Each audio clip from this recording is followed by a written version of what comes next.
আসসালামু আলাইকুম। সবার কাছে দোয়া চাচ্ছি। আমার ভাস্তি অসুস্থ, সে জামালপুর মেডিকেল শিশু হাসপাতাল সদরে ভর্তি আছে। সবাই দোয়া করবেন সে যেন তাড়াতাড়ি সুস্থ হয়ে যায় এবং সে রোগটা খুব সিরিয়াসলি, শ্বাসকষ্ট অনেক বেশি। সে যেন তাড়াতাড়ি সুস্থতা আল্লাহ তাআলা যেন দান করে।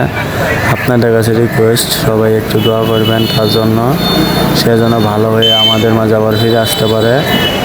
এবং এই শিশু হাসপাতালে অনেকগুলো শিশু ভর্তি হয়েছে, সবার জন্য দোয়া করবেন, সবাই যেন সুস্থতা দান করে মায়ের বুকে ফিরে যেতে পারে সবাই। এবং আজকে সকালে একটা শিশু মারা গেছে, তার জন্য খুব দুঃখ হচ্ছে। এবং আল্লাহ যেন আরও কারো মায়ের বুক যেন না খালি করে, সবাই দোয়া করবেন।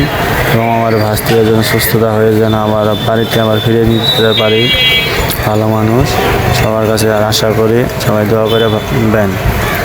আমার কথা যদি ভুল হয়ে থাকে সবাই ক্ষমা করে আমার ভিডিও থেকে বেশি শেয়ার করে দিয়ে আশা থাকার চেষ্টা করবেন।